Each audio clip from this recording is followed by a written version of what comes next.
Okay. Cameras are rolling. I do look at you, right? And you look at me.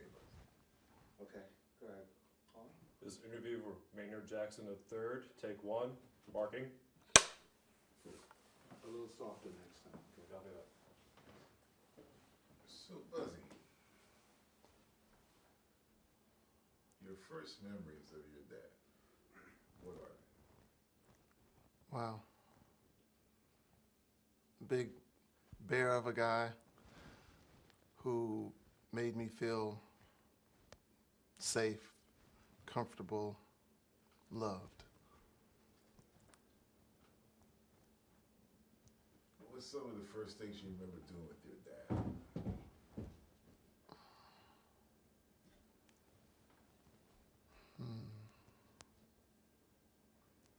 Trying to go back into the annals of my mind.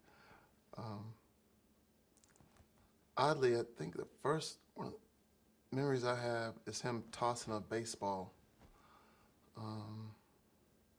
We were at this park, and I was about 3 or 4, and there's a lot of people around, and he tossed a baseball at me, and I was always into baseball, and I swung and hit it. I was really proud of actually hitting the ball. Yeah. You remember I was saying, I'm sorry, I need to interrupt. Your microphone slipped down in your shirt. Uh-oh. Can we pause? Should we cut? Cut it. All right, let's cut. I'll get it. Cutting. Sound on. And. All right, take 2. Maynard Jackson III interview, take 2, soft sticks, marking.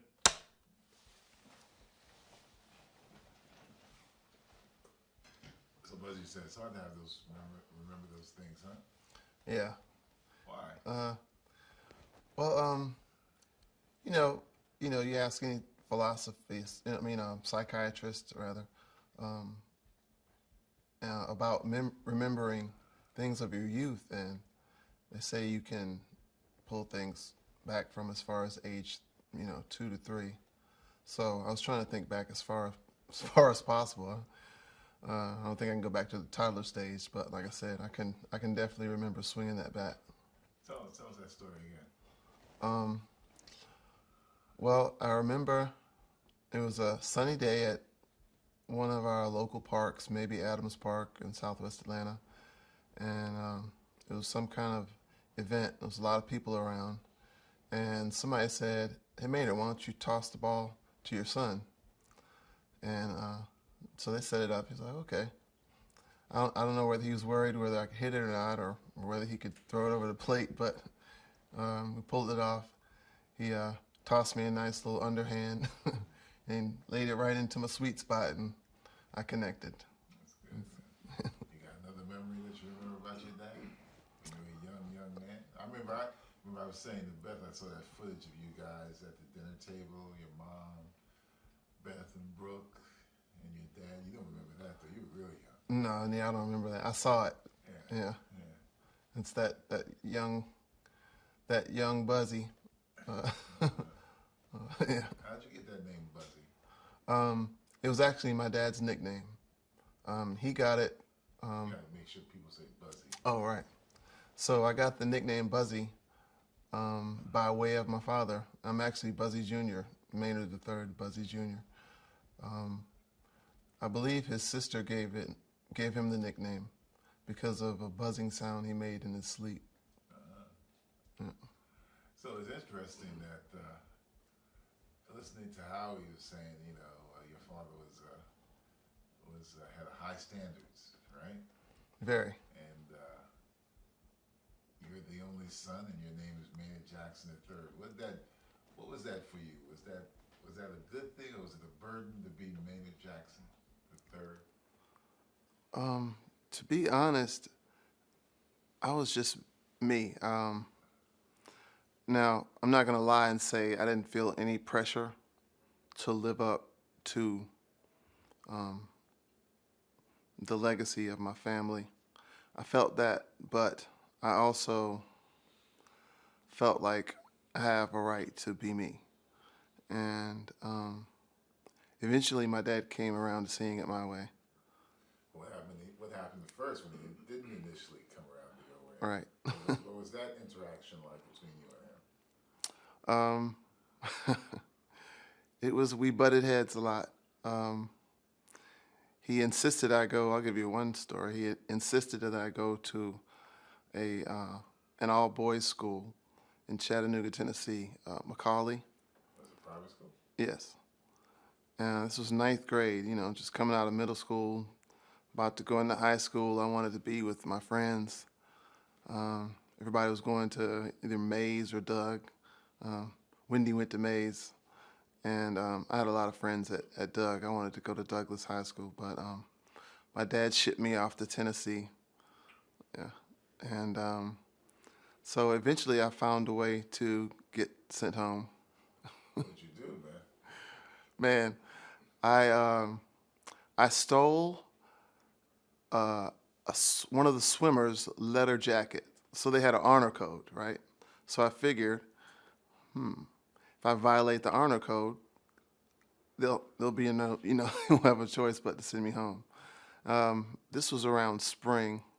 I made it through the first semester, second semester. By spring, I think maybe I had spring fever, and I was just done with trying to comply with somebody else's wishes.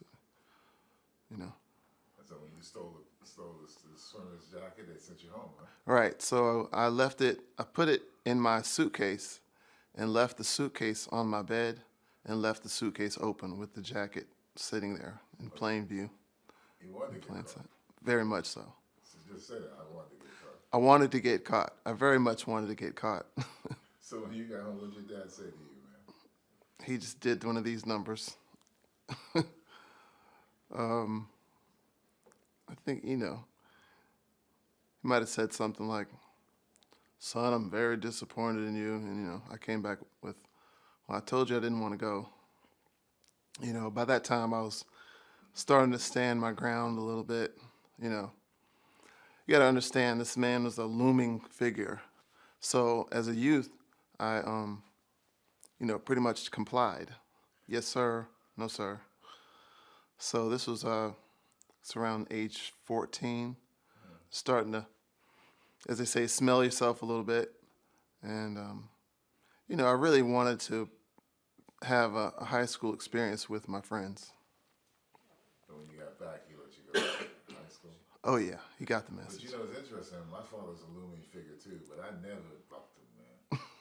I never bucked him. My brother did, but I never challenged him. Yeah.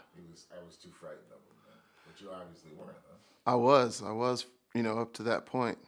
And I still was, but I was determined to stand up for what I wanted. Yeah. But you knew it was going to upset him, didn't you, Buzzy? Oh, yeah. I guess I weighed it out, and I figured he would understand eventually. How long did it take for him to come around to understanding from your perspective? Maybe a couple of years. I think he realized that I was just as headstrong as he was, and that it didn't make any sense to keep bucking horns, to use a metaphor of. He want you to go to Morehouse? He did. Dad wanted me to go to Morehouse as well. I wasn't particularly interested in Morehouse, not to just oppose my dad's will, but because I wanted to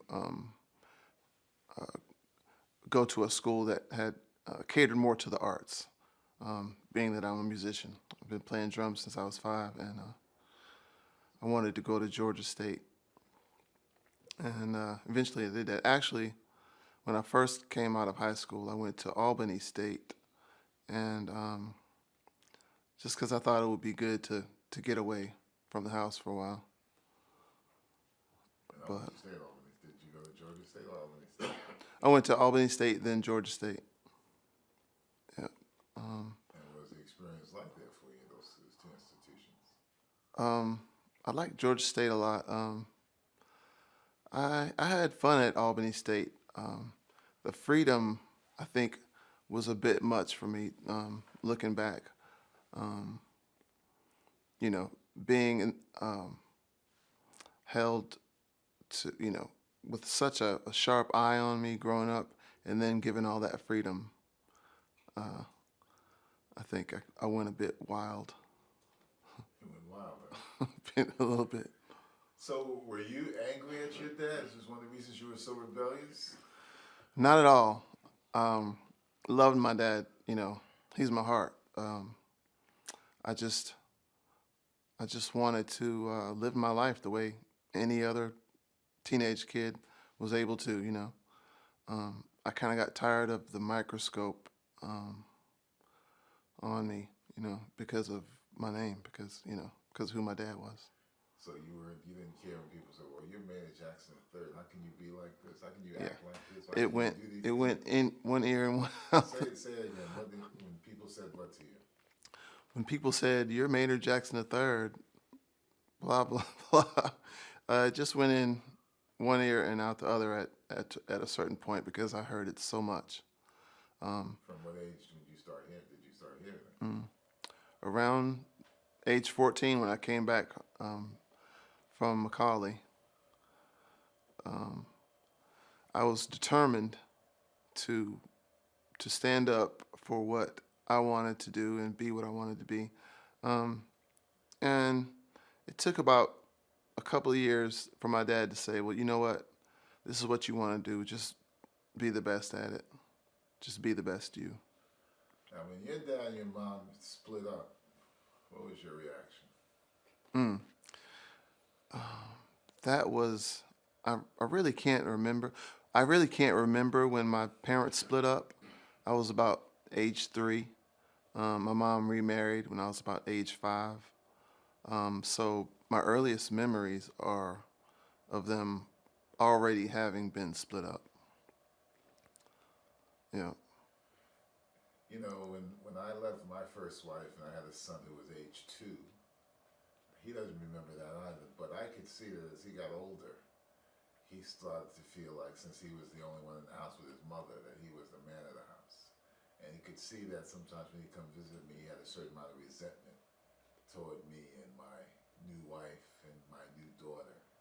He didn't articulate it, but you could sense it. Right. Did you resent the fact that your father had a new family and new wife and new children? I think I did.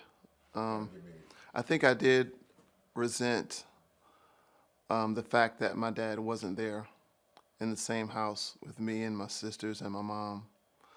At first, at that young age, I really missed him being there.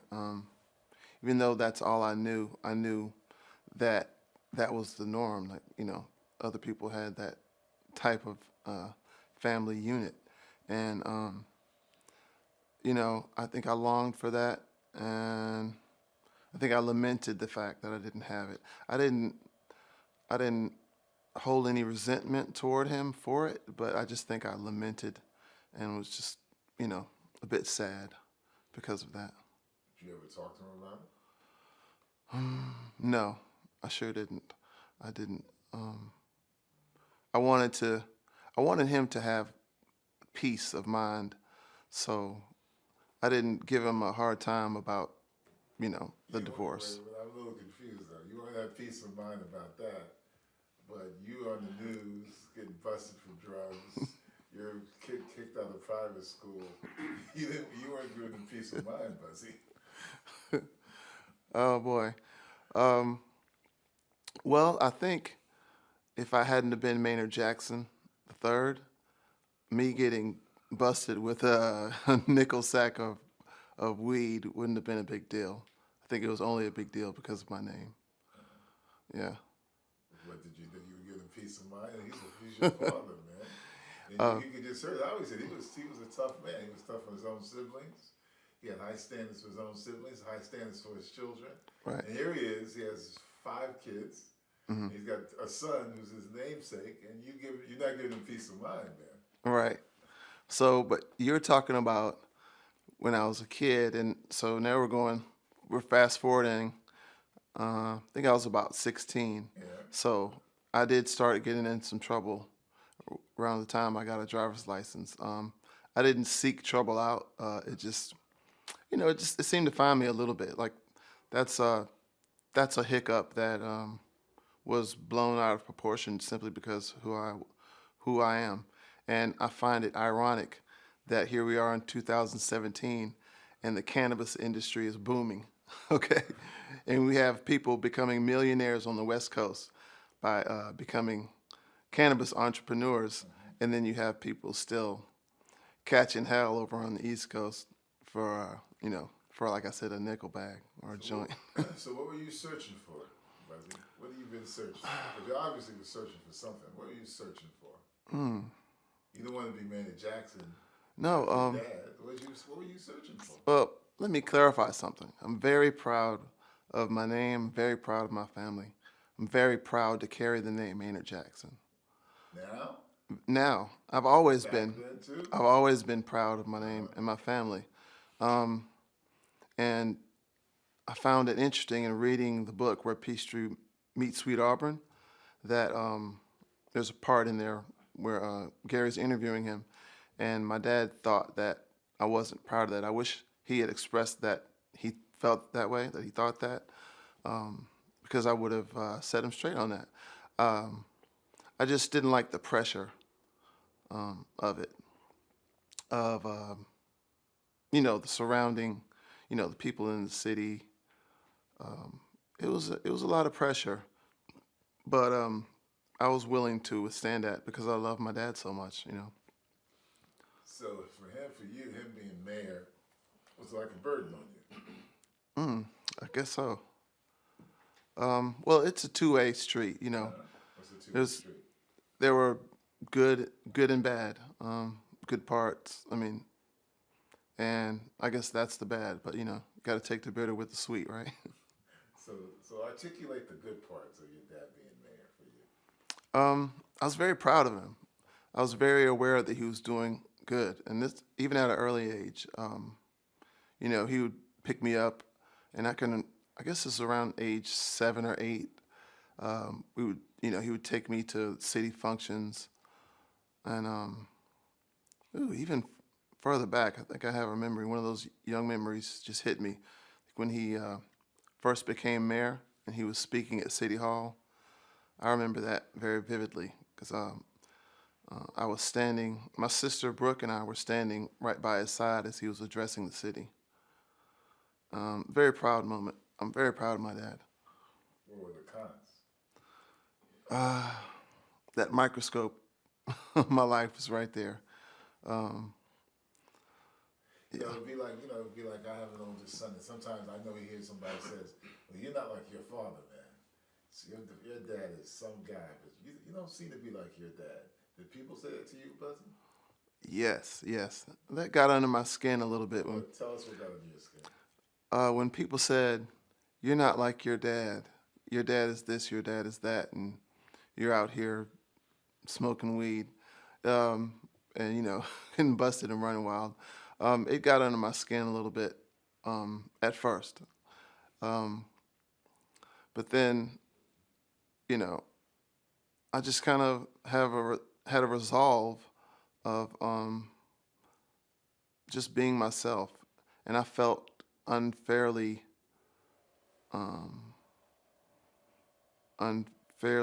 picked upon just because of my namesake. So I was at that moment. I was around that time. I was ready to stand up for myself, like Bob Marley says, "Stand up for your rights." Yeah. Here we are now. Your dad's been gone, 14 years now? Yes, sir. You've been gone 14 years. Deep inside of you, what do you regret since your dad's been gone? I regret, since my dad has passed, and since I've been able to reflect, and being older and looking back, I do regret not putting my own desires aside for a while, and buckling down and taking the expected route, the college guy. I did that for a while, but I succumbed to my own will, if you will. So I'm a little. I won't say I totally regret it, but there's a little bit of regret there. But I'm also proud of myself for doing that and forging my own way. And eventually, I did get the nod from my dad. That When did that happen? later on in adulthood, when my dad started coming out and seeing me play the drums, he saw I was a talented drummer, and I had his full support. Yeah. You know, it's always hard to, I love my dad too, but I'm not sure I liked my dad when I was a young man. I never knew how to talk to him. I never felt comfortable around him. It was only when I became an adult that I started to understand him. Hmm. And I didn't think he was a warm dad. I didn't think he was a dad that was trusting, that I could open up to. Hmm. How did you feel about your dad being that way or not being that way? I did not have the problem of not trusting my dad. I could talk to my dad about anything. He had a way of just I could just open up. I could open up to him. I didn't have that problem, Sam. Yeah. Now, Now, your dad was old school, man. yeah, Old school means that most, those kind of fathers weren't open and warm guys. right, You know, that's old school. Old school, they don't be hugging and all that stuff. right. I can't quite believe that you didn't have that problem. I feel you. So, but let me make you understand a little bit. So, my dad was big on honesty. So I knew if I just told the truth about what was going on, I would get points for that, regardless of how bad it was. So there was that. Yeah. Yeah. And you were always able to express your feelings to him. I was. He made me feel very comfortable. That was his gift with everyone. You ask around, he made everyone feel like he was their best friend. So you can imagine, with his own son, he was very skillful, I guess, at pulling the truth out. So why do you want to do this film? I believe he probably dropped it in my lap out of heaven. He's probably having a big laugh right now. I woke up with this idea of doing a documentary. I guess it came from being that I want his story to be told in this day and age and this time that we're living in. The things that he stood up for, his character, his morals, his values, and the things he fought for are very important and are still relevant, very much to this day. And Other reasons? well, As a son to your father, what other reasons? Wendy's been in the industry for about 20 years, so I think that played a part in the back of my mind because I just woke up with this idea. I just about shook her out of her sleep when I woke up, and I said, "Hold up, let her sleep." And I was very excited. I was running around, and I settled myself. I said a prayer. I said, God, if I'm going to do this documentary, I need you in the midst, working it out. And as you can see, I'm talking with you right now, so I believe you did it. Yeah. All right. I mean, as I said to your sister, and I said to you, I've said this to Brooke too. I'm going to interview you again. I think it's important for you to really, really go inside yourself, man, to really sort of investigate the why. Right. It's like, if I was going to do a film about my dad, I'm not sure if a lot of people want to like it because I'm going to show him warts and all. He was a philanderer. He wasn't a good husband sometimes. He wasn't a warm father. I loved him, but he had a lot of issues, man. So I'm not asking you to do that now. Mm-hmm. But at some point, man, we want to get underneath who Maynard Jackson was. Right. And your relationship to your dad. That's deeper than what you're giving me now. Okay. So I'm not gonna push it down, but you need to think about it. Okay. Well, let me just say, we all have our good and bad, right? That's right. He was a human, you know, Yeah. and I think the good far outweighed the bad. And I'm not saying that, but I'm saying sometimes you need to articulate both things. You know, it's great to say somebody was wonderful, he did this, he did that. But to me, a well-rounded human being, I see the flaws. That's Sure. what makes him interesting. right. You know, so you don't have to tell me now, but you need to probe deep. You know, Okay. because he was more than just the mayor of Atlanta, and he was important. But he was also your father. He was your mother's ex-husband. You know, Right. he was Valerie's husband. You know, Right. there's other things about him that you guys know that may not ever make the film, but it can be like a nice exorcism. Sure. Right? Sure. All right. Yeah, maybe I'm not giving you enough. You don't have to worry about it now. I just want you to think about it. Okay. Okay? Okay. All right, let's go. All right, you want Let's get room tone with the fan going. Yep. All right, hold for room tone, everybody. Room tone with the camera fan on.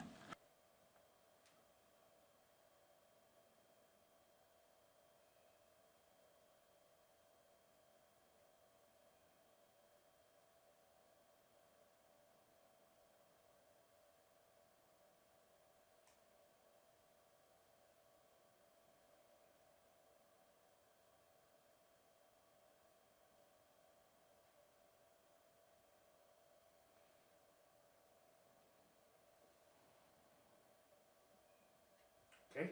All right. Finally cut. So, Tony, ready yet? I'm gonna roll again. Oh, without the. Without the fan.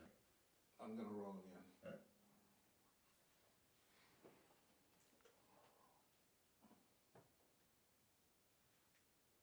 Rolling? Let me, yeah. Do we need a slate for that or?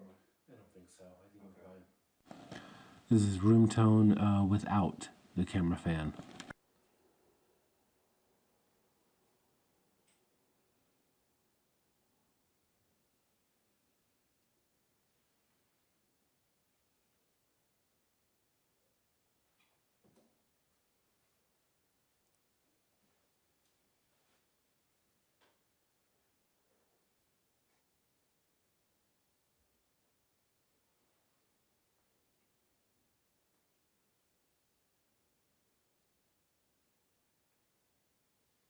Okay. All right, cut. I'll get you unplugged. Whew, man, you gotta give me some